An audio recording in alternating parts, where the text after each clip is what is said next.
The broadcast is now starting. All attendees are in listen-only mode. Hello everyone, and welcome to today's webinar on DevOps. So good morning, good afternoon, good evening to the folks joining from different parts of the globe. My name is Noor Basha, Marketing Director at Winwire Technologies, and I'll be a moderator for today's webinar. So as you can see, today's topic session is building modern apps using the Secure DevOps Kit for Azure, which was launched by Microsoft very recently. So where in the next 30 minutes, we will learn and walk you through how to build modern cloud apps.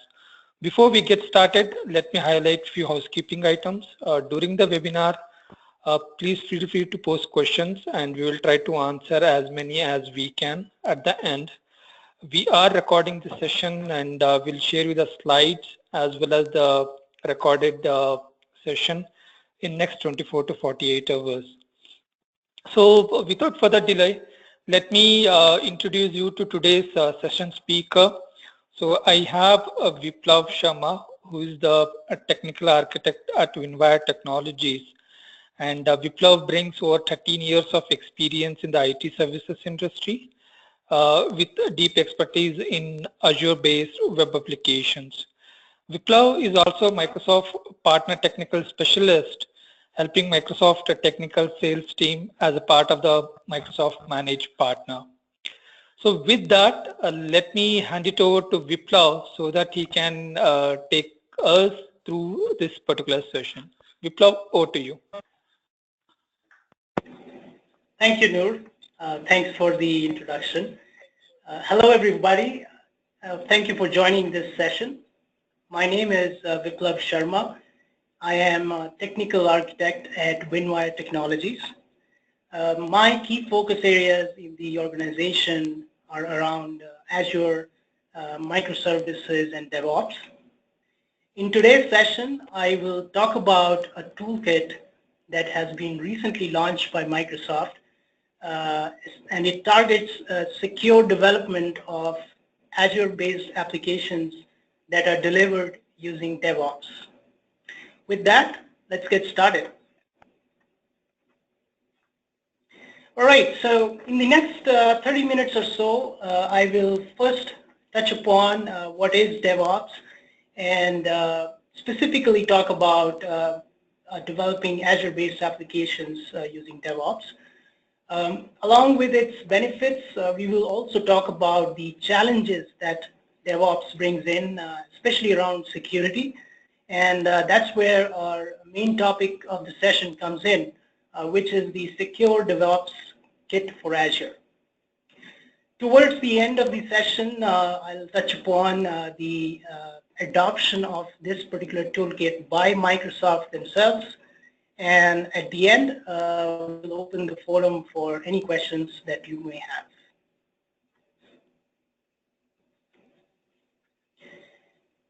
In today's world, I believe DevOps is no longer a new term, especially with increasing number of organizations continuing to adopt the methodology. It was back in around 2009, 2010, when this term started picking up.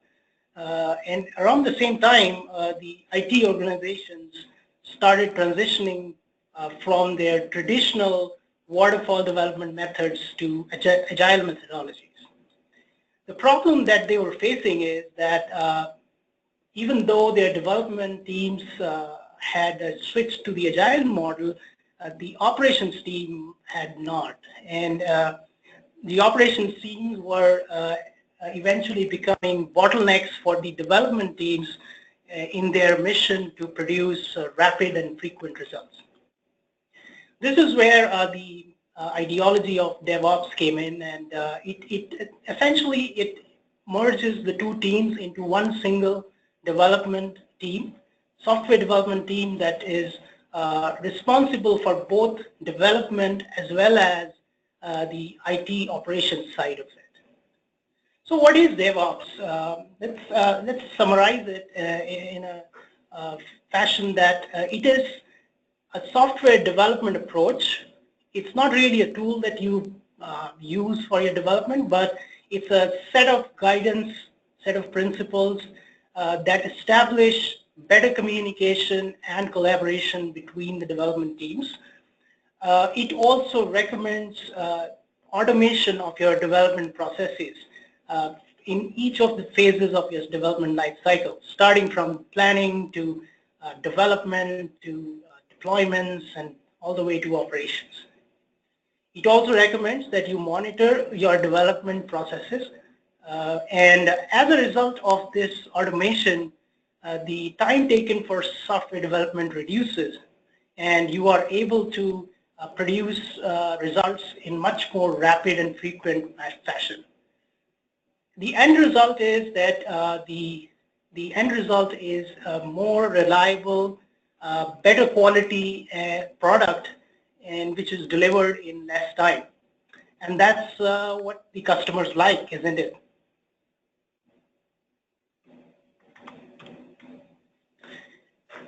As I said, DevOps is not a tool, so it's more a guidance or set of principles.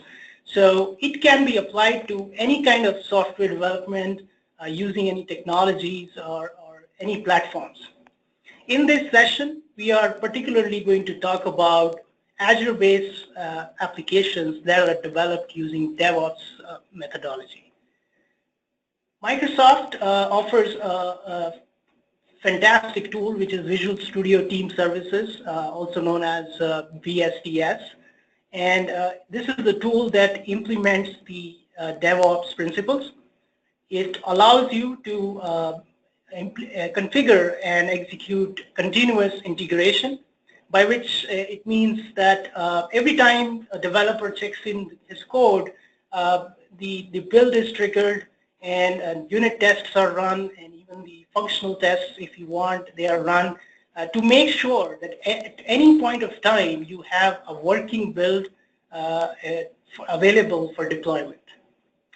The continuous delivery aspect of it takes care of the deployment of various Azure services in an automated fashion. And you, as a DevOps person, need to first ensure that you create various environments, logical environments like dev, QA, staging, and production, and map them to the various physical environments. You need to define a pipeline, how you foresee your build progress all the way from a developer's machine to a production environment. So there's lots of things going on which you can do in VSTS. We will not be really going into that much detail in this session, but if you haven't tried it out, it's really good. The monitoring aspect is taken care of by the VSTS dashboard. It has a lot of charts that you can use for monitoring your DevOps stages. And of course, application insights is another way of looking at those metrics.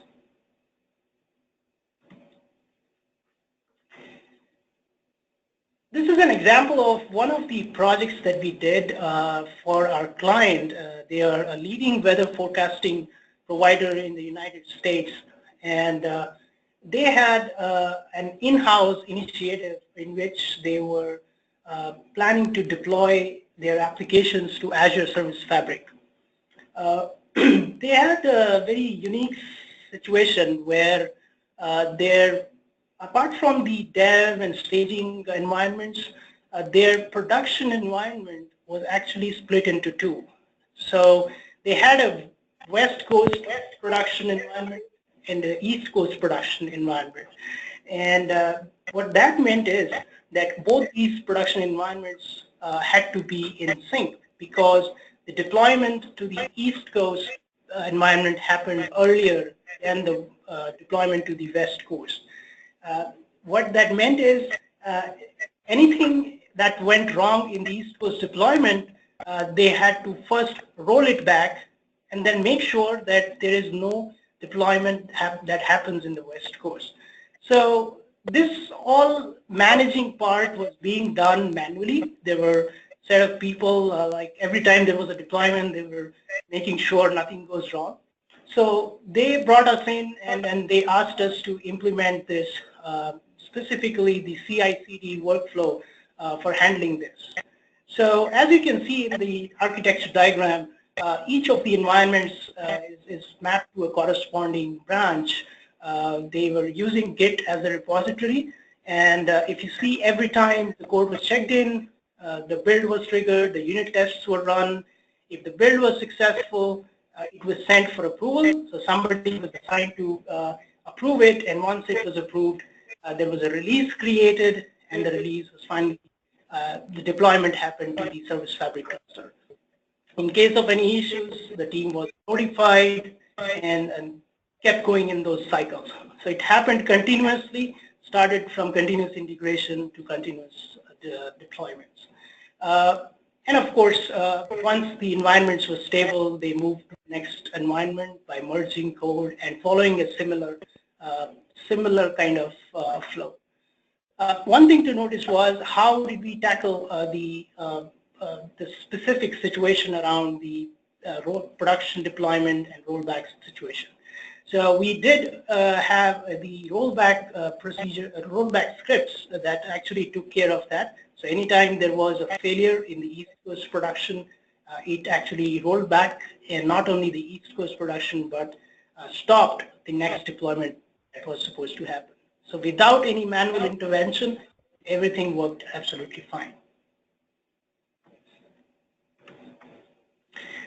These are the quick snapshots from the VSTS configuration. This is the build definition, where build definition is nothing but a set of tasks that need to be performed in order for your build to be successful. For example, you need to restore the NuGet packages, you need to install Node Package Manager, or if you have any gulp task here, make sure that each of the files that are required at the time of the deployment are published to a folder which is called the artifacts folder, and this is the folder from where the release picks up and deploys to the various Azure services. There are other aspects of a definition, like you can set the triggers. In our case, the trigger was continuous integration. You can also schedule the integration, or you can have a gated check-in. You can define retention policies, how long you want the builds to be retained, so on and so forth. On the release management side of it, there's a little more work, because you first need to define the environments, you define your pipeline, define the approvals, who needs to approve which environment. Before the deployment, there has to be an approval. After the deployment, there has to be an approval. So without going too much into the detail, as you can see in the snapshot, this is a particular definition which is just targeted to the production environments, and as you can see, there are two environments here, and west, and we are basically extracting the files that are there in the artifacts folder and deploying them to the Service Fabric cluster. All right, so DevOps is great. DevOps in Azure, even more awesome, but the challenge is that DevOps in Azure has changed the IT ecosystem altogether. If you compare in last few years, if you go back last few years, you'll see that we are doing much quicker, much more frequent deployments. Gone are the days when teams used to sit on Fridays or Mondays and sit for hours figuring out deployment issues and trying to deliver. Now the deployments are done on demand at the click of a button. Azure platform gives the opportunity to the developers to be way more creative because it allows them to build applications using a variety of technologies. But what that makes is a very complex development environment. It goes without saying that the applications of these days are really constantly changing every single day, every single moment. Lastly, and definitely not the least of the worries, is that the operation responsibilities are now in the hands of developers. That itself is a little scary situation if developers are not really responsible enough. So the bottom line is traditional security methods are not capable of scaling up to the level where the current IT6 ecosystem is. It's really so flexible, but the security methods are not. So as we know, Microsoft themselves have almost transitioned to DevOps internally in their IT organization. And seeing these challenges, they have come up with this cool kit that any IT organization can and should use. So it is essentially a set of tools, tools varying from PowerShell scripts, extensions, templates, ARM templates, various other things that collectively help the DevOps teams secure every single aspect of the development workflow that is typically executed when you are delivering the Azure-based applications using DevOps. These are on the high level 6 different tools or sets of tools, I would say, which are a part of this toolkit. We will talk about each of them in the subsequent slides, but just to give a brief about them, the first one is about ensuring the subscription is secure and making sure that it is configured and provisioned with the necessary security. Number 2 is about secure development. Make sure that the developers are writing good code which is not going to create any problems later on.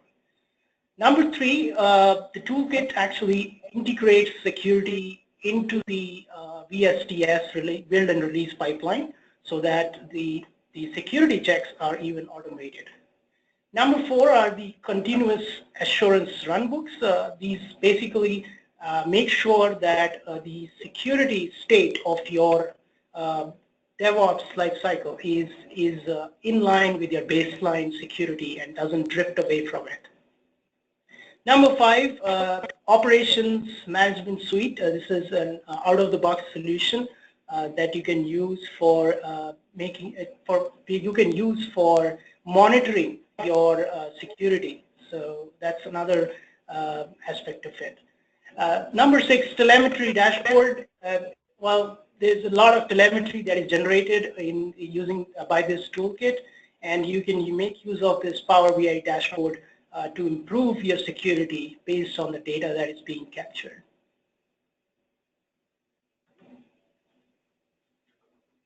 Okay, so talking of Azure-based applications, the first thing that you need to ensure is secure is your subscription. Imagine a situation you create a huge Azure-based solution with a bunch of services, you develop them, you test them, you deploy them, and the subscription itself is in some unwanted hands. That's a huge risk in my mind. You don't want that to happen. So this is where the toolkit provides 2 tools which are essentially PowerShell scripts, and they ensure security from the provisioning and administration aspect of the subscription. The first one is the health check script, and it checks for the configurations of the subscription around the areas like access control. It may tell you that, hey, your subscription has too many owners, or don't grant access to the subscription to someone who is not a part of your Azure Active Directory, etc. It also checks that the configuration of Azure Security Center is proper, and your ARM policy and resource logs are as per the desired standard security that is desired. provisioning script deals with the compliance part of it. If your application is going to be audited by center or something, and it also allows you to configure, rather, it tells you about the alerts if there are any resources in your subscription which are having some suspicious activity going on. It also checks for your security contacts in the Azure Security Center if they are properly well defined.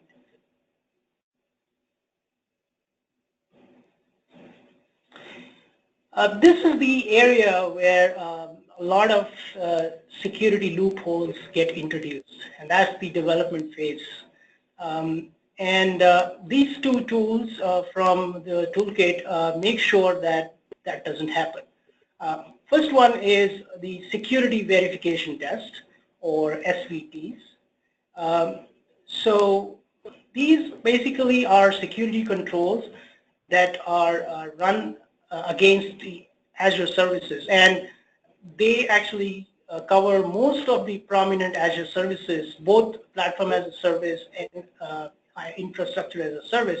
The ones that are popularly used, like App Service, Azure SQL Database, Azure Storage, VMs, so they are covered, and based on the standards around security, it tells you if you have configured them right. And the SVTs can be run at various levels. You can run an SVT at the subscription level. It will give you a report for all the services in your subscription. You can run it at the resource group level, at the resource type level, like if you just want to know the report around the Azure VMs, for example. And then you can also run the SVT against a particular Azure service as well. So the typical, there are lots of rules that it follows, and you can go to the documentation and check them out. But just to give you an idea about a couple of them, like if you are running a report against an app service, you might hear that the custom domain with SSL binding must be configured. Auditing and monitoring must be enabled for your app service, for example. The other tool is pretty much in line with this, which is the IntelliSense, but it empowers your developers to basically avoid making any mistakes that they can when as far as the security is concerned. It guides them in various aspects, basically how to handle Azure AD authentication, for example. It will tell you avoid using HTTP, go for HTTPS, and also warn about any possible SQL injection attacks, stuff like that.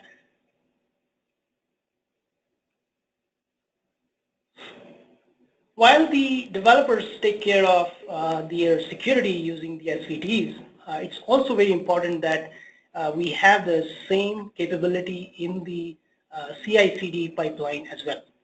So for that, VSTF has an extension for this particular toolkit.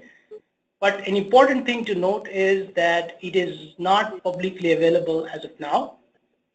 It is private, and you need to request for it by writing to the support of the Secure DevOps Kit. So that email you can find out on the documentation for this particular toolkit. So as you can see in this screenshot, you can go ahead and add a task in your build or release definition, so that every time there is a build triggered, this test is run to make sure everything is fine. And if it's not fine, somebody has to fix it.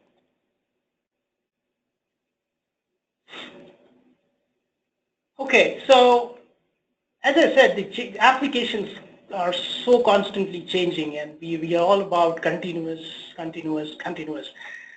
So it's important that the state of security for a particular project doesn't deviate from the desired one.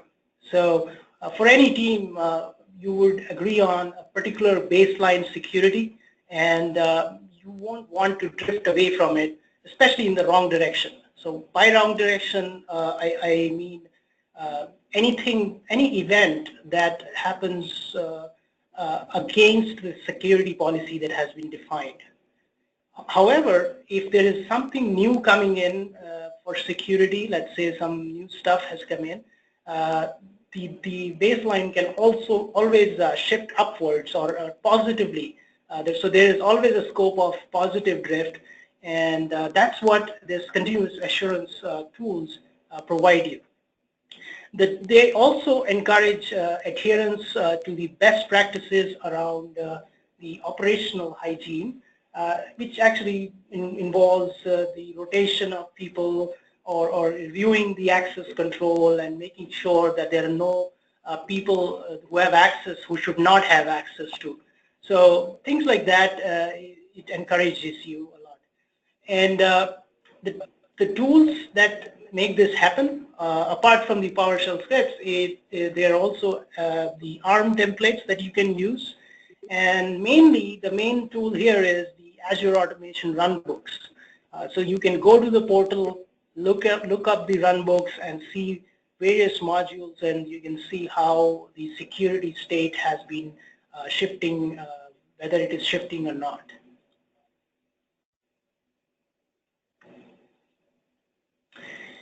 Well, the first four areas that we talked about are the ones that are ensuring that the code is secure, the pipeline is secure, everything is secure, but there has to be one visual representation of that security, where you as an administrator probably would like to know how things are going on in the project. So this is like a high-level overview of the security and the state of the security, the trends that have been followed, and various components. Like, for example, the continuous assurance, they have their own scans. They may have regular scans, so you may want to check what are the results of the latest scan that happened. Or it could be some critical tasks that you want to know, or any other aspect around subscription issues. So this is Operations Management Suite is an out-of-the-box solution from Azure, which gives you this dashboard, which aggregates all this information and gives you a good view of it. If you don't want to use the out-of-the-box solution, there are ways of doing it using event hubs and webhooks, but I personally haven't really explored much on it, so I may not be able to talk more on that. And then the kit generates a lot of telemetry from various stages of the DevOps lifecycle, and this telemetry, specifically around security, is routed to application insights, and then it is processed by web jobs, and Power BI dashboard captures the information and gives you three primary views. So the first one tells you how well is the kit being used in your organization. So it tells you how mature your organization has become as far as the security is concerned for DevOps teams. And then the other view is about the risks that can be seen across the various services. It gives you an aggregated view.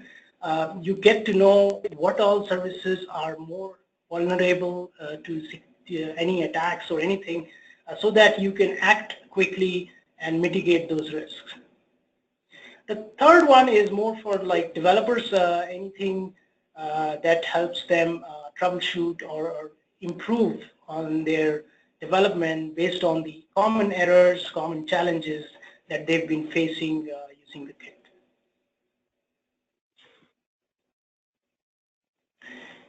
So, as I said, even though the kit has been launched very recently, I think a couple of months back, it doesn't mean that it hasn't been really tested.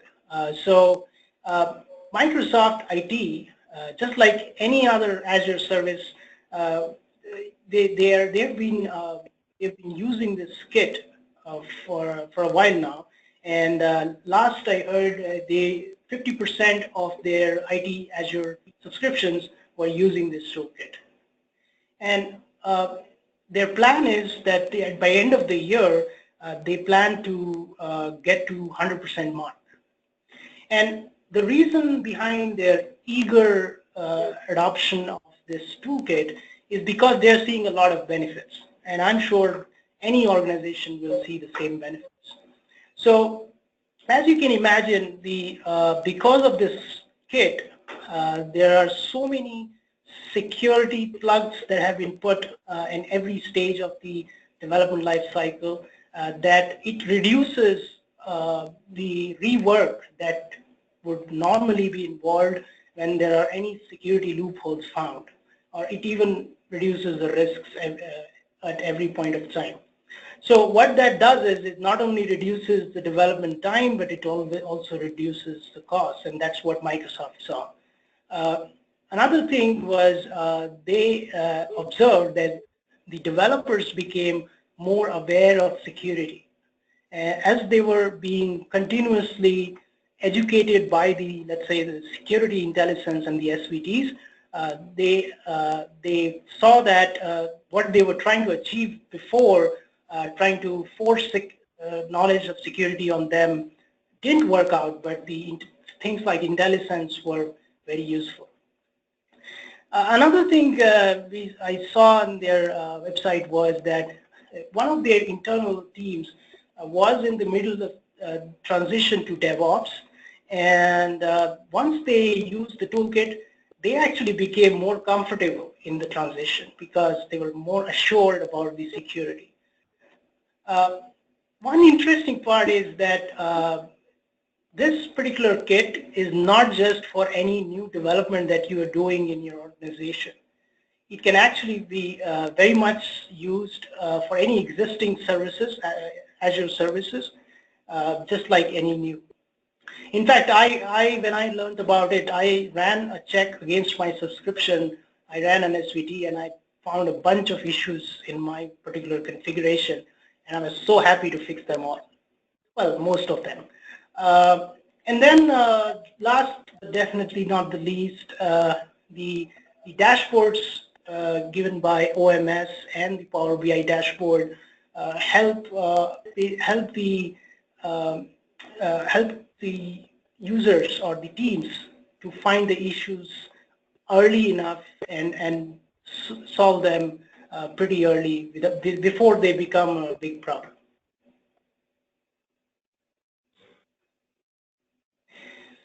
So we are at the end of this session right now, and I'm sure there would be a question in the mind that whether or not my organization needs this kit or not. And what I would say is that if your organization falls under any of these 5 categories, this toolkit is for you. So question is, do you have your applications in Azure, or do you build applications targeted to Azure, or you are planning to move to Azure?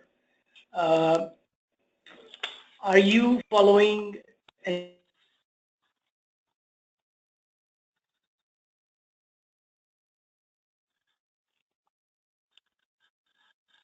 Hello. Hey, Viplav.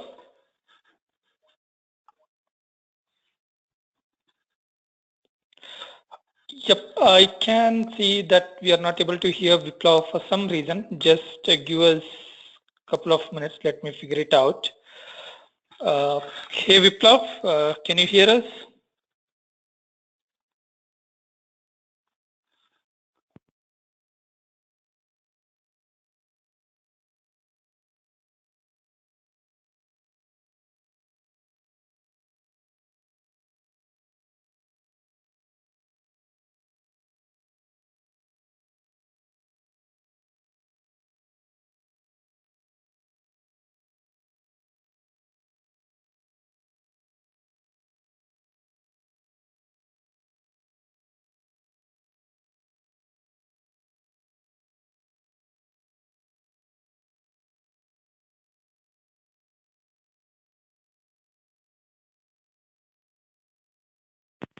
So he has some technical issues, so he's joining back in a minute. Sorry for the delay.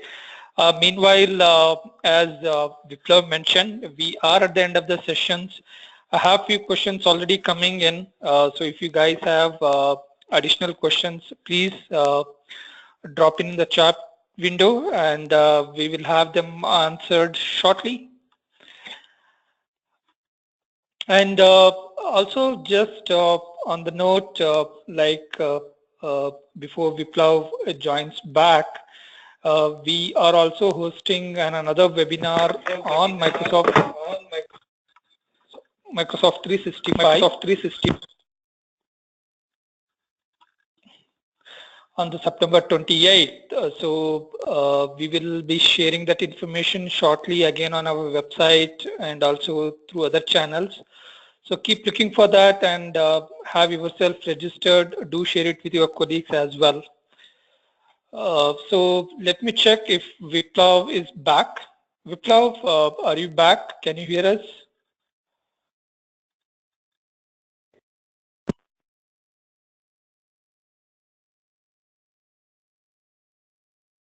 Hello.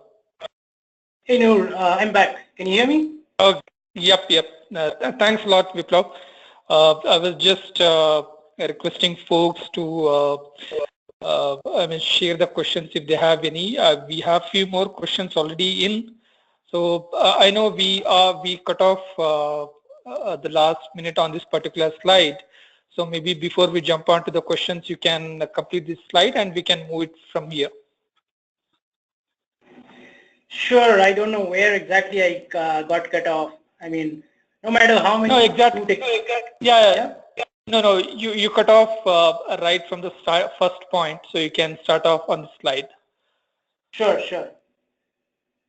Sorry for the inconvenience, guys. No matter how many new technologies Microsoft comes out with, we have to still dial in using a phone.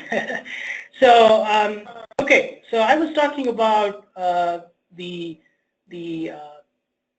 thinking around why you need this kit in your organization. And I think the previous slides have talked enough about the benefits, but if I would like to summarize the use cases for the organizations to consider this toolkit, I would say if your organization is building Azure-based applications already, or if there is a plan to move to Azure, that's one thing you should consider. And do you follow agile development methodologies? If not, then I would say that's yes, you're behind the world a little bit.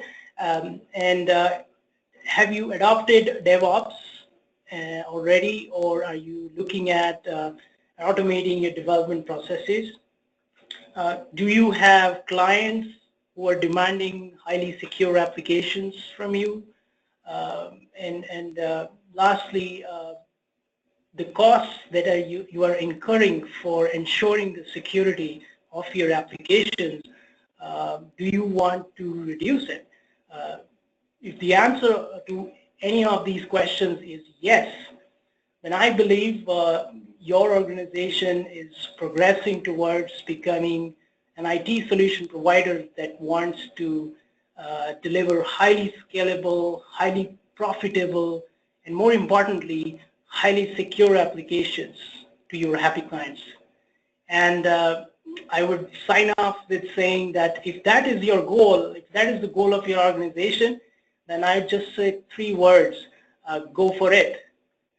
Thank you very much. Thanks everyone for joining this session. Over to you, Noor, if you have any questions. Yep, Viplav, thanks for this wonderful session. So we have 5 more minutes and we have few questions already in. So the first question comes from John. So he says that in his organization they use Jenkins for DevOps. So does this kit work with Jenkins? Yeah, that's a good question. Actually, most of the documentation that you will find on their website or the GitHub repository is around VSTS because I believe that's the primary tool that they have used so far. But I also hear that they are doing a POC in their organization, which is basically using Jenkins. So I don't think it's out there yet, but I'm positive that they will be coming out with that soon. Sure, thank you. So another question from Mark. Sorry, this is from Mark again. So does Microsoft have any future plans to extend the Secure DevOps Kit to other cloud platforms apart from Azure? You mean to say extending the toolkit? Okay. Yes, right now it's Azure. As you can see, the toolkit is specifically for Azure. So I haven't read about any concrete roadmap for extending it to other clouds like Amazon and others. But I think what they are hoping for is that once this kit is out in the market and more accepted, the acceptance will lead to creation of these extensions for other clouds like AWS or even Google Cloud. That's what I have seen. Sure, thanks. So one more question. So now in the presentation you did mention that this kit is being used from Microsoft. So are there any other IT organizations apart from Microsoft that are using this kit today? If yes, how is the toolkit being received? As I said, as far as I'm aware of, this is very recently launched. So I'm pretty sure because we are using it. We have started using it, I would say.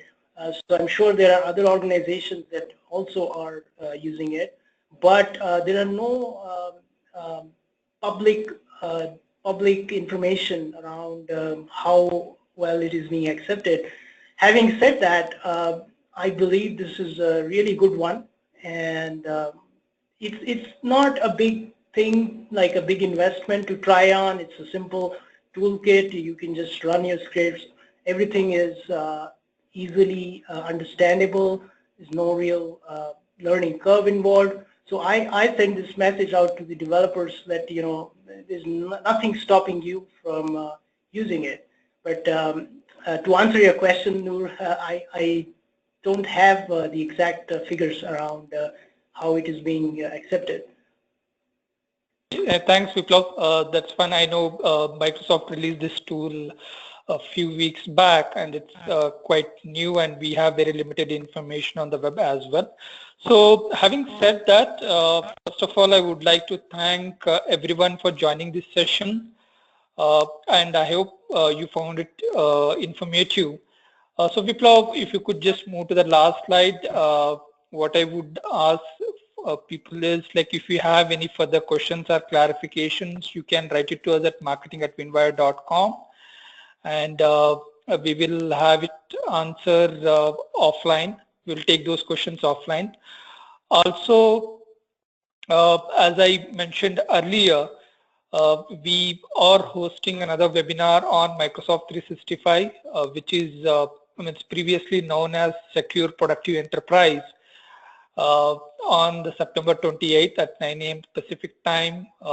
Please look out for the registrations and other details on the website, and also through other channels, which we would be start sharing in next couple of days. So with that, thanks again. Have a wonderful day. Thanks, Viplav. Thanks for taking this session. Thank you, everyone. Thanks, Noor. Thanks.